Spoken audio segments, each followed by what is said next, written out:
Bonjour, bonsoir à tous, ici Feu SEO. Aujourd'hui, on fait une vidéo justement sur les bases du SEO pour vous expliquer un petit peu comment ça fonctionne, quelles sont les marches à suivre dans les grandes lignes. Alors, je vais pas tout expliquer en termes de SEO, mais vous expliquer au moins les bases pour permettre aux plus débutants d'entre vous justement de commencer et de ne pas faire les plus grandes erreurs que vous pouvez faire de base, quoi.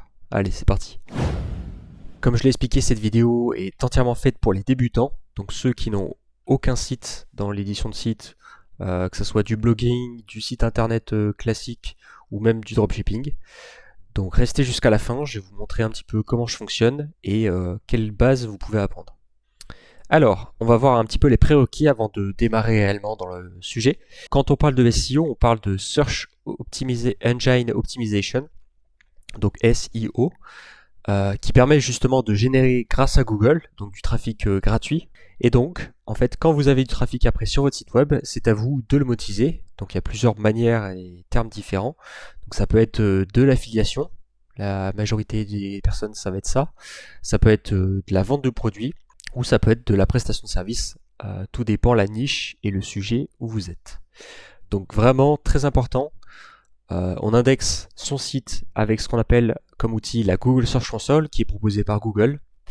Et après, selon votre CMS, selon la structure de votre site, on utilise ce qu'on appelle un sitemap, donc un plan du site, qui va vous permettre en fait de dire à Google, bah voilà les pages que j'ai préalablement créées, voilà, ces pages, il va falloir les indexer. Donc les indexer, c'est-à-dire les passer au crible de Google et les mettre sur son moteur de recherche. Et si Google juge pertinent en fait vos pages, et ben derrière, il va les indexer et donc les faire ranker après par la suite. Donc c'est très pratique en fait d'avoir du SEO parce que ça vous permet d'avoir du trafic perpétuel en fait, en constante augmentation si vous vous démerdez bien. Le seul inconvénient c'est que ça prend du temps et sur du long terme en fait ça peut être une source de trafic pérenne par rapport aux publicités, par exemple Facebook Ads, Snapchat Ads ou alors même Google Ads. Qui sont des régies, on va dire, même publicitaires et qui permettent justement derrière de dépenser de l'argent en échange du trafic. Mais le problème de ces régies, c'est que si vous ne dépensez plus d'argent, le trafic se coupe, malheureusement. Donc maintenant que nous avons vu le prérequis, nous allons voir en fait le on-site et le off-site. Voilà pour vous donner un petit peu les bases. Le on-site en fait c'est ce qui est tout le contenu de votre site. Donc tout ce qu'il y a sur votre site, ça apparaît dans la catégorie on-site. C'est un terme généraliste on va dire. Et le off-site, ça va être tout ce qui est en dehors mais qui influe sur votre site. Voilà. Donc en fait on parle de on-site ou de off-site selon l'amélioration en fait qu'on veut apporter à son site. Par exemple on peut dire par exemple voilà, tu dois améliorer ton on-site, donc c'est-à-dire que tu dois améliorer en fait le contenu ou les pages ou la structure de ton site pour permettre justement de mieux l'indexer, mieux être référencé et donc du coup d'avoir du trafic. Alors, la pertinence en fait pour Google va être de classer les différentes pages et les différents sites web sur son moteur de recherche. Forcément, si vous allez taper, je sais pas moi, arrosoir, vous n'allez pas tomber sur des peluches, ce qui paraît logique. Donc en fait, Google classe par pertinence, selon sa pertinence à lui, c'est pour ça que Google a toujours raison, les pages et les pages et les sites web selon en fait ses propres valeurs, ses propres jugements. Donc en fait, quand vous créez un contenu sur votre site web, il faut vous poser la question qu'est-ce que Google attend de moi et qu'est-ce que Google justement cherche justement sur le mot-clé que je veux me positionner. On verra après les mots-clés et les requêtes par la suite. Mais voilà, le but en fait c'est de vous décrire en fait un principe fondamental que Google veut, c'est de chercher un contenu de qualité, d'apporter justement à votre visiteur, parce qu'en fait le but final de Google c'est d'apporter au visiteur l'information, la demande qu'il recherche en fait. Par exemple si je mets arrosoir, je vais par exemple tomber sur des catalogues d'arrosoirs qui va me permettre d'acheter des arrosoirs. Mais peut-être que ce n'est pas ce que l'utilisateur veut. Peut-être que l'utilisateur veut juste consulter des arrosoirs pour créer son propre arrosoir. Donc voilà, toute cette réflexion de savoir qu'est-ce que veut l'utilisateur vient et en découle par rapport à Google et par rapport à votre propre site web. Et en découle justement cela après sur la monétisation. Parce que certaines niches fonctionneront plus avec de l'affiliation ou plus avec de la prestation de service, par exemple. À partir du moment où vous savez ça sur votre domaine, sur votre niche, c'est-à-dire le sujet dont vous écrivez, voilà, vous avez déjà un avantage clé. Ensuite, il faut que vous ayez un bon retour par rapport à vos visiteurs. Si en fait vos visiteurs ils trouvent pas l'information proprement, bah, Google va simplement en fait au retour qu'il y a sur sa page de recherche. C'est-à-dire que votre visiteur ou votre prospect, peu importe, va cliquer sur la page web depuis Google, donc votre page web, et en fait s'il juge que cette page web, il ne trouve pas l'information, le visiteur bien sûr, il va en fait rollback, c'est-à-dire qu'il va retourner sur les résultats de recherche, ce qui donne un signal négatif par rapport à Google, et ce qui vous fera déclasser sur les résultats de recherche. Donc c'est pour ça, essayez de toujours chercher en fait la pertinence et la qualité de votre contenu, et ça on va le voir par la suite comment on peut faire. Pareil, on parlait de off-site, mais l'off-site justement, on verra que certains liens que vous allez faire, enfin que vous allez soit vous-même créer ou que vos partenaires vont créer sur leur propre site web, vont vous apporter en fait ce qu'on appelle du jus SEO, c'est-à-dire de la puissance. Et selon cette puissance, en fait, Google va dire, bah voilà, cette page est reliée avec celle-ci, donc en fait, peut-être que elle apporte un signal de qualité, donc peut-être que je vais la rehausser. C'est pour ça qu'on utilise le off-site, donc ce qu'il y a en dehors de votre site web, pour permettre justement derrière de référencer votre site sur Google. Par la suite, on verra aussi la notion de backlinks, donc des liens vers votre site depuis un autre site web qui n'est pas le vôtre. Alors le plus important en SEO, ou l'un des plus importants, devrais-je dire, ça va être le contenu que vous proposez sur votre site. Est-ce qu'il est pertinent et est-ce qu'il est de qualité par rapport à ce que l'utilisateur va rechercher en fait. Donc toute la question va être là, est-ce qu'il est pertinent ou non, et pourquoi, et selon aux yeux de Google. Donc est-ce que vos titres sont cohérents, est-ce qu'elle apporte par exemple une plus-value par rapport à vos concurrents, est-ce que votre contenu est facilement lisible, descriptible, comme je l'ai écrit, et est-ce qu'elle répond à la requête que vous visez. Donc ça on le verra par la suite. Vous allez en fait viser des requêtes et des mots-clés. Par exemple, je sais pas moi, sur une page produit, donc une page web produit, vous allez cibler par exemple, je sais pas, comme je l'ai montré dans l'exemple, chapeau de cow-boy. Selon la requête que vous allez prendre, vous n'allez pas écrire la même chose. Par exemple, chapeau de cow-boy, vous allez écrire plus sur le chapeau en lui-même, sur l'origine des cow-boys, etc., etc. Donc c'est important de schématiser un petit peu ce contenu et de ne pas en faire énormément. On veut pas que ça soit un énorme paquet de texte. Et pareil, quand je parle de contenu, je parle pas forcément du texte. En fait, tout contenu qui apporte une plus-value peut être intéressant. Est-ce que ça peut être des images? Est-ce que ça peut être de la vidéo? Est-ce que ça peut être du son? Est-ce que ça peut être aussi du texte? En fait, on a tendance à oublier, mais tous ces éléments font partie du contenu. Donc si vous apportez un plus par rapport à votre concurrent, forcément, vous allez être mieux ranké que lui. C'est pour ça que j'ai fait un comparatif par rapport à deux pages différentes. Donc là, vous voyez à gauche une description bien fournie sur le chapeau de cow-boy, et à droite, beaucoup moins fournie, voilà, en citant que des mots-clés. Donc c'est pas forcément très pertinent sur la deuxième, mais voilà, on voit que ça a été fait très très rapidement, et que pourtant c'est classé juste en dessous. Google apporte de l'importance justement sur du contenu de qualité, et qui a une plus-value par rapport au contenu soit faible, soit trop spammy, soit en énorme quantité plutôt qu'en qualité. Donc votre objectif principal quand vous avez du contenu, c'est qu'il soit concis, c'est que votre contenu soit facilement lisible, et c'est que aussi il soit meilleur que vos concurrents, ce qui vous permettra derrière d'être devant eux. Alors je pense qu'il est important de rappeler aussi ce qu'est une requête et mot-clé. Ce sont des termes très différents, mais ça se complète. Il y a beaucoup sur les levels intermédiaires. Je pense que ça vous servira, même si bon là c'est une formation axée sur les débutants purs. Pour les intermédiaires, je rappelle ce fait. Alors c'est un peu moi qui l'ai entre parenthèses schématisé, mais en fait dans le SEO ça fonctionne un petit peu comme ça. C'est-à-dire que par exemple vous avez un client qui veut acheter un chapeau de cow-boy. En fait le client qui va acheter le chapeau de cow-boy, en fait il va pas vouloir taper chapeau de cow-boy origine. Il va plutôt vouloir taper chapeau de cow-boy ou chapeau de cow-boy noir. Pourquoi? Parce que sa requête, son intention de recherche va être transactionnelle. Donc il faut bien dissocier requête et mot-clé. La requête, c'est ce que veut votre utilisateur, donc vouloir acheter un chapeau de cow-boy. Et le mot-clé, c'est ce qu'il va taper dans le navigateur. Donc si vous arrivez à bien dissocier ces éléments, en fait vous pourrez après cibler le mot-clé par rapport à une page. Généralement, ce qu'on fait en termes de SEO, en termes de stratégie SEO, une requête, une page.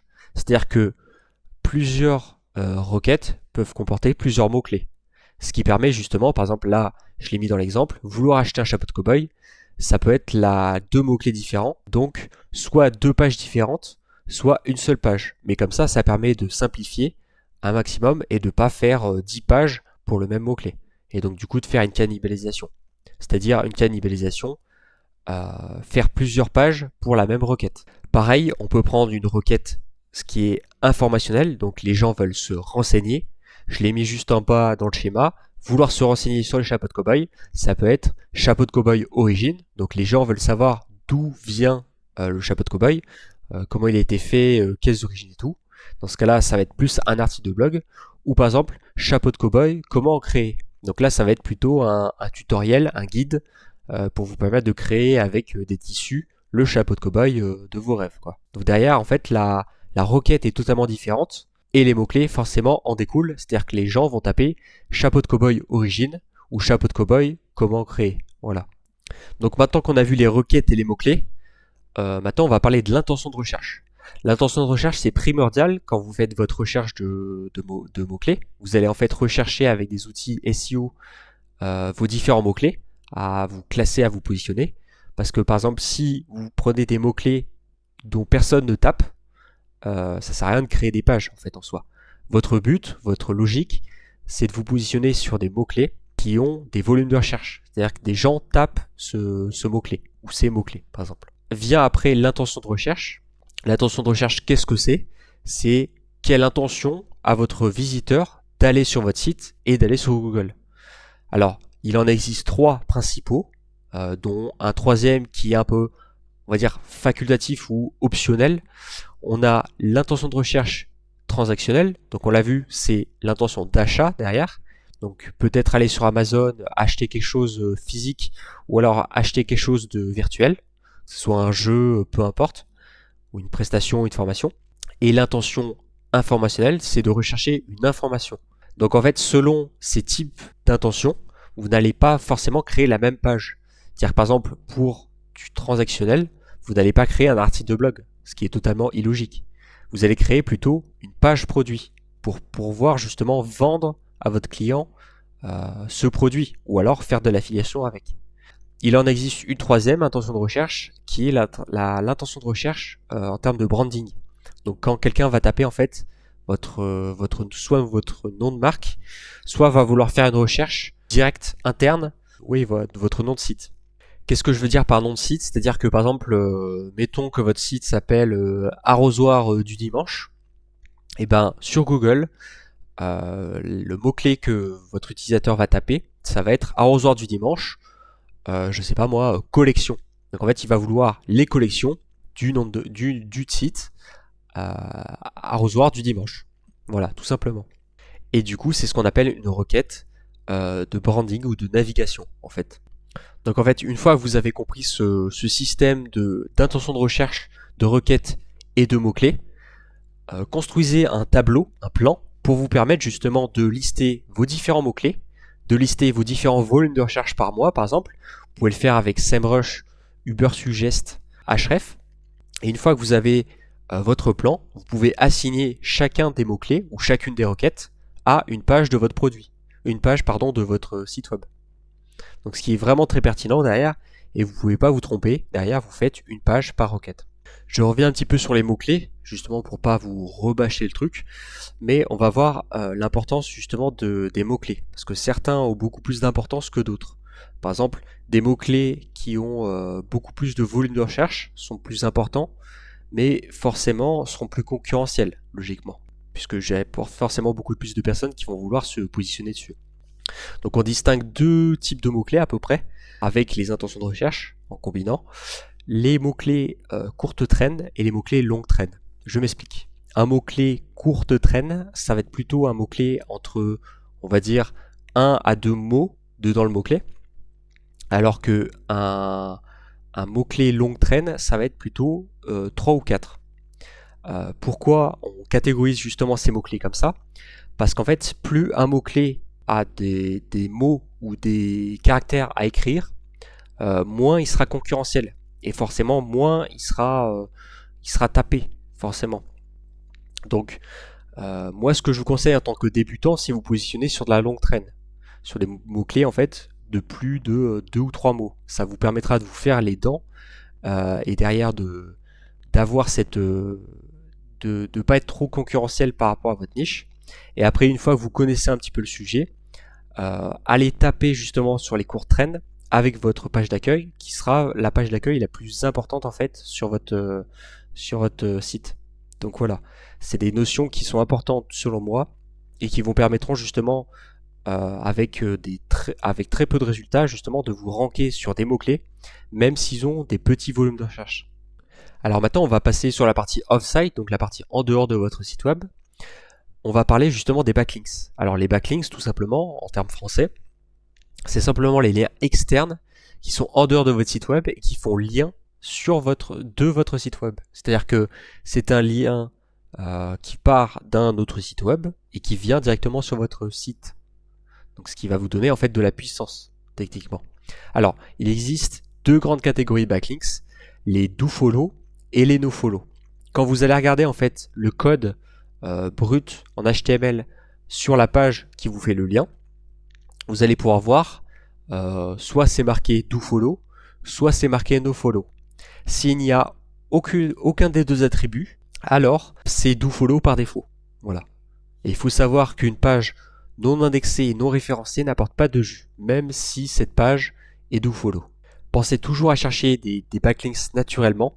Alors c'est un peu compliqué, mais on y arrive avec un peu de ninja linking, un peu on va dire des contacts et un peu avec des annuaires aussi. Vous verrez qu'il y a plein de moyens d'avoir des backlinks et ça vous apportera du jus sur votre site web directement et en fait de la réputation. On le verra par la suite. Ça sera important pour votre site web. Si ça vous intéresse, n'hésitez pas à me dire si vous voulez que je fasse une vidéo sur les backlinks, bien sûr. Pareil, pour obtenir des backlinks aussi, vous avez deux moyens. Est-ce que vous utilisez votre temps ou est-ce que vous voulez utiliser votre argent? Si vous voulez utiliser votre argent, il y a des plateformes de ce qu'on appelle de netlinking pour acheter les backlinks. Donc ça s'achète par exemple sur Next Level, Linkuma ou d'autres plateformes. Si par contre vous n'avez pas un budget conséquent sur les backlinks, je vous conseille plutôt d'utiliser votre temps.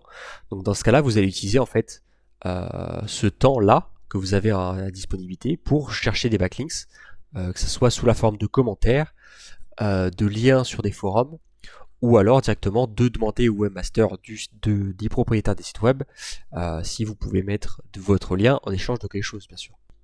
Alors, on va aussi parler de l'expérience utilisateur qui est important, je pense. Alors, l'expérience utilisateur, on entend tout et son contraire. Il faut savoir que c'est quand même un facteur de SEO indirect. C'est-à-dire que ça a quand même un effet, mais c'est un effet indirect par rapport au contenu et par rapport aux résultats que vous apportez. Donc, qu'est-ce qui va jouer dans cette expérience utilisateur? Il y a forcément le chargement de la page. Si votre page met trop de temps à charger, l'utilisateur peut partir. Il y a la structure de l'information aussi. Est-ce que c'est bien rédigé? Est-ce que l'utilisateur arrive à trouver et donc du coup ne va pas retourner sur Google et va plutôt fermer l'onglet? Ça va plutôt être un signal positif. Est-ce que le code est bien géré? Vous n'avez pas d'erreur notable et que derrière ça parasite pas un petit peu? Si par exemple l'utilisateur clique sur son bouton et en fait ça clique sur autre chose à côté et que du coup ça le perturbe, ça peut jouer aussi. Et pareil, si vous n'avez pas un contenu trop spammy, donc on le rappelait, le pavé texte, qui ne sert strictement à rien. Est-ce qu'il vaut mieux pas déjà le supprimer, le réduire, et puis le mettre dans un petit coin, parce que l'utilisateur va pas soit le lire, soit il vient chercher justement quelque chose d'autre, un autre type de contenu. Dans ce cas-là, il faut mieux le modifier ou le changer. Donc voilà, cette expérience utilisateur, elle est importante. Il faut savoir la jauger. Mais en fait, au fur et à mesure de votre expérience, vous allez voir que certains contenus sont un peu plus appréciés sur certaines requêtes et d'autres non. On parlait justement des intentions de recherche par rapport aux utilisateurs, mais par exemple, vous n'allez pas forcément mettre beaucoup de texte quand quelqu'un veut acheter. Donc vous allez forcément mettre un peu pour le renseigner, ce qui est normal, mais par exemple, s'il cherche à acheter une formation ou plus particulièrement un produit physique, vous allez plutôt lui mettre des images et des renseignements, plutôt. Pas forcément du texte à proprement parler, comme un article de blog. Donc voilà, c'est important de savoir ça quand vous rédigez un texte ou quand vous rédigez du contenu pour faire le meilleur contenu possible. En parlant de contenu dupliqué et de contenu de mauvaise qualité, je vous conseille toujours de vérifier vos contenus pour voir si c'est de l'original. Donc vous pouvez vérifier avec DupliChecker par exemple, pour ne pas les citer, si votre contenu justement, s'il n'y a pas quelqu'un qui l'a déjà écrit, ou alors de vérifier justement s'il l'a pas fait dans une autre langue. Des fois ça peut arriver justement que quelqu'un vous copie dans une autre langue. Alors ça n'aura pas d'incidence sur le contenu original de la langue native, mais par contre si vous traduisez votre site web, derrière ça aura une incidence parce que forcément quelqu'un aura dupliqué votre contenu dans une autre langue. Donc forcément il va être considéré en tant que premier créateur de contenu originel. Donc vous n'allez pas ranker. Donc c'est pour ça qu'il faut éviter le contenu dupliqué. Pareil dans tout ce qui est dans votre on-site. Donc je rappelle, le on-site, entièrement ce qu'il y a sur votre site web. Si par exemple vous avez aussi deux pages web qui sont du copier-coller strictement et que vous voulez faire ranker une par une, ça ne fonctionnera pas parce qu'en fait Google le verra et derrière soit dérankera une page, soit désindexera les deux, ou alors d'autres situations qui en fait vous supprimeront en fait des résultats de recherche. Donc c'est pas pertinent. Proposez toujours un contenu original par page, ce qui est toujours le mieux, et vérifiez bien sûr si votre contenu n'est pas dupliqué, que ça soit sur un autre site web ou sur votre propre site web. Pareil, veillez à ne pas faire du contenu spammy. Je sais que ChatGPT ou Mistral est disponible gratuitement et que vous pouvez créer du contenu, mais n'oubliez pas que si ça existe, c'est qu'il y a peut-être déjà quelqu'un qui l'a déjà fait. Donc pensez à vérifier ce contenu-là, à personnaliser votre prompt pour qu'il soit le plus original possible et créer en fait le meilleur contenu, quitte à repasser ce que font d'ailleurs certains experts dans SEO, repasser sur le contenu généré par IA pour lui donner un petit peu cette touche humaine. Alors, quand je coach des personnes, j'aime bien leur donner un petit peu ma logique à avoir en termes de veille SEO. Donc, on appelle en fait une veille technologique un maintien des connaissances dans un domaine en particulier, donc forcément les technologies. Et en fait, votre veille SEO, donc votre maintien des connaissances au fur et à mesure des mises à jour de Google, parce qu'en fait l'algorithme, depuis qu'il existe, l'algorithme du SEO est en perpétuelle évolution, et la base reste la même, d'améliorer toujours son contenu, mais par contre il y a toujours des choses à apprendre selon les tendances. Donc par exemple là, on a vu que l'IA était en tendance, donc Google a beaucoup de choses à prémâcher justement pour dégager un petit peu tout ce qui est génération de contenu IA spammy. Mais du coup, derrière, c'est à vous de faire votre propre veille technologique et donc du coup, d'affiner vos compétences. Donc là, on voit un petit peu les bases, mais moi, ce que je vous conseille, c'est d'aller regarder un petit peu sur Twitter, d'aller regarder sur les blogs, d'aller regarder un peu sur les réseaux sociaux, LinkedIn, Facebook, des informations. Vous les prenez, qu'elles soient bonnes ou mauvaises, et après, derrière, ce que je vous conseille de faire, c'est soit de faire sur votre site web, soit de faire sur un site web annexe, vos propres tests pour voir si ces affirmations ou si ces négations sont fausses. Ce qui vous permettra d'avoir un feedback derrière. C'est ce qu'on appelle le test and learn. Donc on va tester pour apprendre. Après, ce que je vous conseille, c'est que vous allez forcément avoir des questions. Ces propres questions, 80% des questions que vous allez avoir, vous pouvez y répondre vous-même en fait. Par exemple, je vais dire, mettons, est-ce que le titre de mon article de blog, est-ce qu'il vaut mieux le mettre tout en haut ou tout en bas? Alors, en termes de logique, on pourrait dire, on le met tout en haut. Mais est-ce qu'il y a une pertinence de le mettre tout en bas? Ça, vous pouvez le vérifier justement avec votre site web de test. Donc, vérifiez justement si ça a une importance. Par exemple, avec une page qui rank déjà, positionnez-la en bas. Donc, en mettant tout en bas votre titre, vous allez voir si ça a une incidence sur votre SEO. Toute cette logique que vous allez avoir, humaine, on va dire, entre parenthèses, vous devez la répercuter en termes de SEO. Et en fait, ça résoudra la plupart de vos questions en fait que vous aurez. Si j'ai pas été clair avec cette logique SEO, n'hésitez pas à me dire en commentaire vos questions. Il n'y a pas de problème, j'y répondrai. Et n'hésitez pas aussi à rejoindre le Discord et à vous abonner si ce n'est pas déjà fait.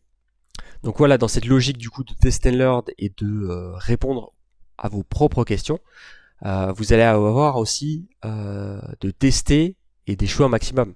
Plus vous allez échouer, c'est comme dans l'entrepreneuriat, plus vous allez échouer, même si c'est un blog passion, plus vous allez avoir cet effet justement de savoir qu'est-ce qui fonctionne et forcément qu'est-ce qui ne fonctionne pas. Donc voilà, ayez toujours cette veille et cette persistance en SEO, ça vous permettra justement derrière d'avoir un level au-dessus par rapport à vos concurrents. Et pareil, apprenez de vos échecs, supprimez tout et recommencez, on est là pour ça quoi. Donc voilà, dans cette courte formation, j'ai essayé de synthétiser la base et les fondamentaux justement du SEO. J'ai pas parlé de technique, j'ai pas parlé par exemple des titres, du gras, du contenu on-site, du contenu off-site que vous pouvez faire autour de vos encres, de vos liens. Voilà. Le but là derrière, c'est vraiment de vous donner cette vision SEO que vous pourrez appliquer derrière sur vos propres sites web. Mais déjà là, ça fait déjà pas mal d'informations à appliquer. Je vous conseille de revisionner la vidéo en cours de route pour essayer de synthétiser tout ça.